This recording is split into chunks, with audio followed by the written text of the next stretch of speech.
और इलाज करा के जब सर्जरी करा के लौटा तो मेरी बच्ची भी डर गई, मेरी शक्ल मेरे नली अली लगी वो देख के। एक बार आप तंबाकू गुटखा पान का सेवन करने से पहले मेरे चेहरे की तरफ ध्यान देवें, कहीं भगवान नहीं करे आपको भी मेरी तरह ऐसा विकृत चेहरा देखना पड़े। तो मैं नहीं चाहता कि आप इस तरह तंबाकू को उपयोग करें, आज ही छोड़ें इसको। इसीलिए कोई भी व्यक्ति तंबाकू छोड़ रहा है, इसका मतलब वो अपने परिवार पे, अपने समाज पे बहुत बड़ा उपकार कर रहा है, बहुत बड़ा योगदान है उसका, मेरा यही मानना है। कहते हैं अपने भारतीय संस्कृति में कहते हैं 14 लाख योनियों में भटकने के बाद ये मनुष्य जीवन मिलता, और इस जीवन में अपन अनर्गल सड़े पदे ये कचरा पात्र की तरह मुंह में डालकर इस कीमती समय जीवन को नष्ट नहीं करें, बल्कि एक परिवार में मज़े के साथ स्वस्थ रहकर आनंदित जीवन बिताएं। कि जो व्यक्ति तंबाकू खाता है उसका 80% उसको उसका परिणाम भोगना ही पड़ता है। कुछ संगत ही ऐसी मिली जिससे मैं धीरे धीरे व्यसन में लिप्त हो गया। तो धीरे धीरे ये मेरी आदत बन गई, और ये आदत मुझे इस कदर ले डूबेगी कि मेरे को पता नहीं था। ये बीमारी ऐसी है जो पैसा भी हजारों लाखों रुपए चले जाते हैं, लेकिन आदमी बचता नहीं है। न जाने किन लोगों की दुआओं से मेरा जीवन चल रहा है, लेकिन फिर कहा नहीं जा सकता कि आगे क्या हो। जो तंबाकू छोड़ रहा कि अपने परिवार में बहुत बड़ा उपकार कर रहा, एक बुरी बीमारी है, बहुत ही भयानक बीमारी है, और इससे जितना युवा पीढ़ी बच सके बच्चे। मैं अपने विद्यालय में अपने इष्ट मित्रों को सभी जगह यही मैसेज देता हूँ कि इस व्याधि से दूर रहें, लेकिन अभी तक भगवान से प्रार्थना करता हूँ कि यह इस तरह की बीमारी किसी को नहीं लगे और व्यसन से दूर रहें।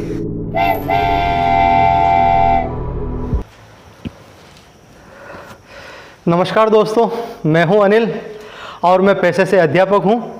मिलाता हूं आपको एक ऐसे ही मेरे अध्यापक मित्र से, मिलिएगा उनसे। और अगर वीडियो अच्छा लगे लाइक कीजिए, सब्सक्राइब कीजिए और ज़्यादा से ज़्यादा वीडियो को शेयर कीजिए, ताकि हो सकता है कि आपके एक शेयर से, आपके सब्सक्राइब से कई सारे लोगों की जान बचा सकें आप। तंबाकू जहां ये नाम आते ही कई लोगों को ताजगी का एहसास देता है, वहीं दूसरी तरफ दुनिया के और भारत के ऐसे कई लोग हैं जिसको इस तंबाकू ने दुनिया भर की बीमारी उनके शरीर के ऊपर लेकर के आ गए हैं। तंबाकू के माध्यम से दुनिया भर के जो रोग होते हैं वो व्यक्ति को ग्रसित कर देते हैं, चाहे वो फेफड़े की बीमारियों की बात करें और भी बहुत सारी बीमारियों की बात करें।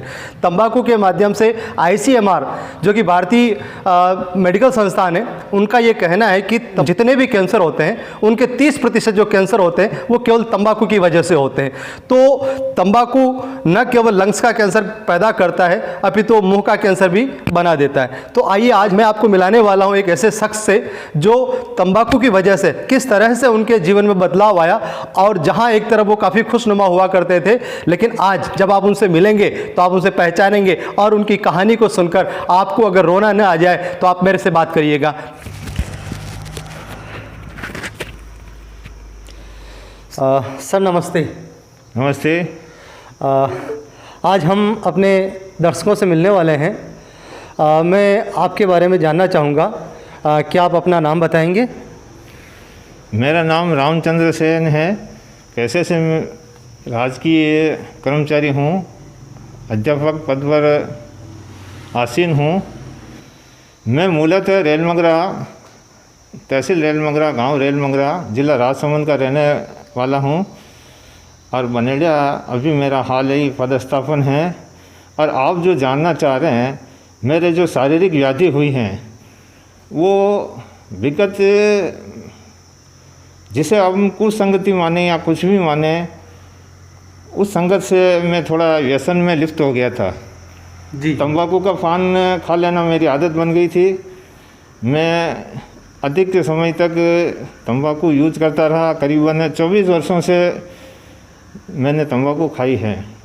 तो अच्छा, तंबाकू सीधी खाया करते थे या पान के रूप में उनका उपयोग, या गुटखे के रूप में उनका उपयोग करते थे? पान एवं गुटखे के रूप में उपयोग करता था, लेकिन विगत 3 वर्ष पहले जी मेरे मुंह में थोड़ी व्याधि उत्पन्न हुई।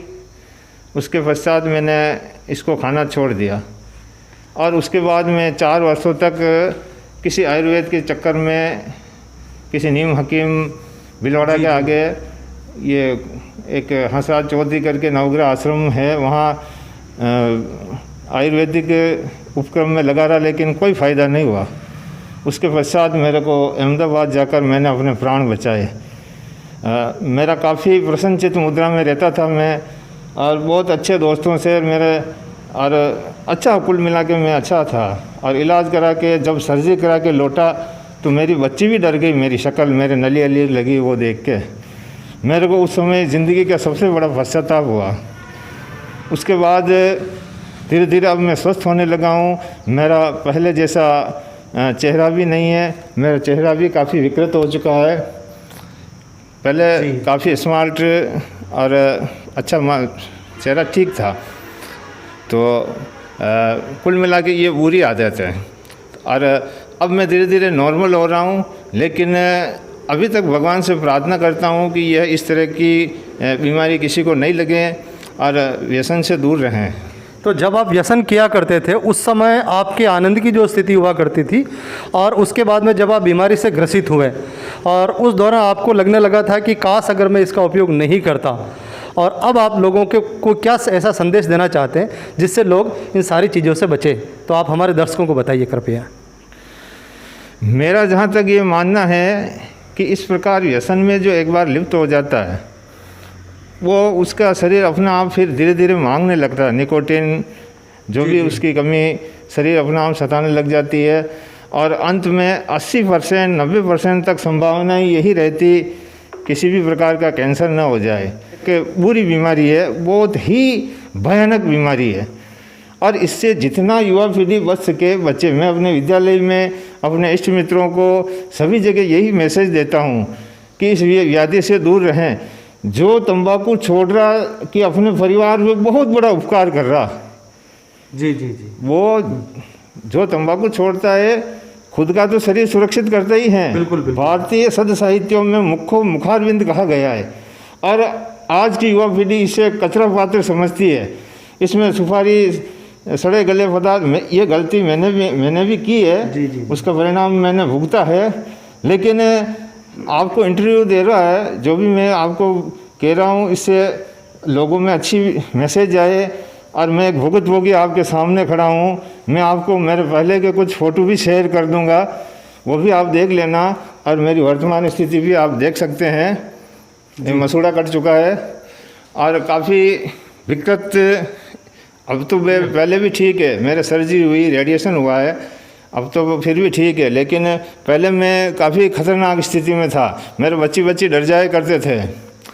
तो कुल मिला के अपने मतलब ये बीमारी ऐसी है जो पैसा भी हज़ारों लाखों रुपए चले जाते हैं, लेकिन आदमी बचता नहीं है। न जाने किन लोगों की दुआओं से मेरा जीवन चल रहा है, लेकिन फिर कहा नहीं जा सकता कि आगे क्या हो। बिल्कुल। इसीलिए कोई भी व्यक्ति तंबाकू छोड़ रहा है, इसका मतलब वो अपने परिवार पे, अपने समाज पे बहुत बड़ा उपकार कर रहा है, बहुत बड़ा योगदान है उसका। मेरा यही मानना है। राम जी सर, आप हमारे जो तंबाकू खाने वाले जो साथी हैं, जो दोस्त युवा जो लड़के हैं, उनको आप क्या संदेश देना चाहेंगे? देखिए अनिल जी सर, बचपन में मुझे भी कोई व्यक्ति तंबाकू या घर में कोई सदस्य धूम्रपान करता तो मुझे भी बड़ा अटपटा और बहुत बुरा लगता था। मैं उठ के दूर चला जाता था। लेकिन कुछ वर्षों बाद अध्ययन काल के दौरान मैं प्राइवेट स्तर पे पढ़ता रहा और कुछ छोटा मोटा व्यवसाय करता रहा। उस समय मेरे को कुछ संगत ही ऐसी मिली जिससे मैं धीरे धीरे व्यसन में लिप्त हो गया।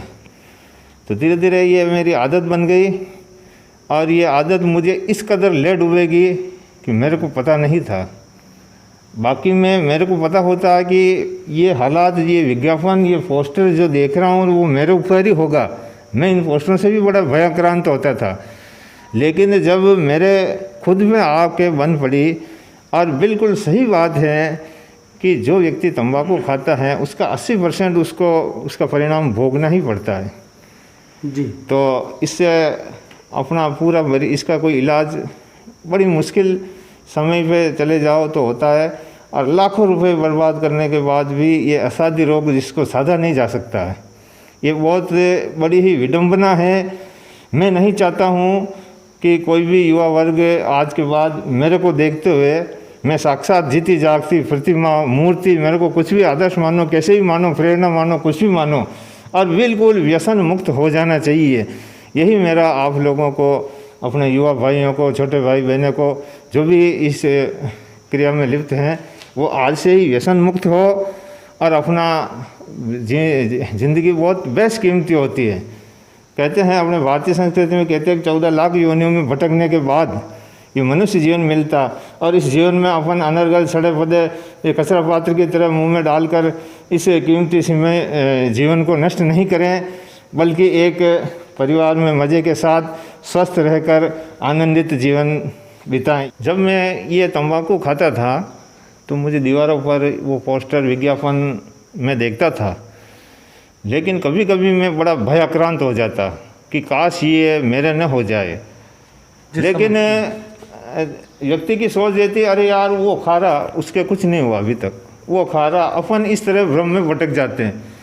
जबकि जब मेरे वास्तविकता में ये प्रॉब्लम हुई और मेरे पास आर्थिक स्थिति से भी मैं सुदृढ़ नहीं था, मुझे बैंक से ऋण लेकर मेरे को 10 लाख रुपए ऑपरेशन के इस तरह से व्यवस्था करके अपने प्राण बचाने के लाले पड़े, तब मैंने ज़िंदगी में ये जाना कि मैंने सबसे बड़ी भयानक गलती की है।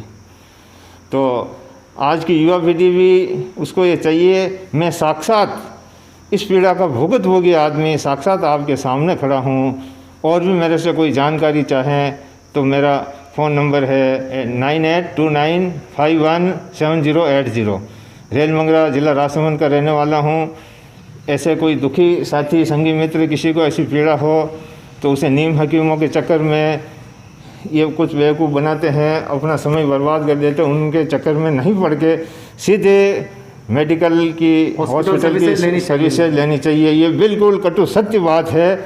वही अपना सही डायग्नोसिस कर अपने इस बीमारी का जितना निदान हो सके वो कर सकता है। और साथ ही तंबाकू खाने से अपने लंग्स वो भी बड़े डैमेज हो जाते हैं। इस कोरोना काल में जिसके लंग्स से क्षतिग्रस्त होते हैं उनको ऑक्सीजन की ज़्यादा ज़रूरत पड़ी है और उनके प्राण पर संकट आन पड़ा है। तो अपने इन बुराइयों से बचना चाहिए। सरकारी विज्ञापनों को अच्छी मानना चाहिए। एक बार आप तंबाकू, गुटखा, पान का सेवन करने से पहले मेरे चेहरे की तरफ ध्यान देवें। कहीं भगवान नहीं करे आपको भी मेरी तरह ऐसा विकृत चेहरा देखना पड़े, तो मैं नहीं चाहता कि आप इस तरह तंबाकू का उपयोग करें, आज ही छोड़ें इसको। तो राम जी, आपसे मिलकर के काफ़ी कुछ सीखने को मिला और मेरा यह मानना है कि हमारे साथियों को भी आपसे बहुत सारी प्रेरणा मिलेगी कि वो लोग तंबाकू से किस तरह से लगातार बचें, क्योंकि आपने तो अपने जीवन में इन चीज़ों को भुगता है, आपने तंबाकू का पूरी तरह से आनंद भी लिया है और तंबाकू के होने वाले दुष्प्रभावों को भी आपने खुद ने झेला और आपका पूरा परिवार इसके बारे में झेल रहा है। तो निश्चित रूप से ये आपकी जो स्टोरी है वो लोगों को तंबाकू से दूर करने में काफ़ी हमारे लिए मददगार होगी। धन्यवाद जी। तो साथियों, देखा आपने कि एक शिक्षक होकर के जब हमारी जिम्मेदारी होती है कि हम बच्चों को सही दिशा देंगे, किंतु हमें ये सारी बातें किताबी बातें लगती है और कई बार हम लोग उन सारे उस ख्वाबों में हो जाया करते हैं, लेकिन जब हमारे ऊपर जब बीतती है तो वास्तव में हमें एकदम हमारे ऐसा लगता है कि पूरी दुनिया हमारी बदल गई है।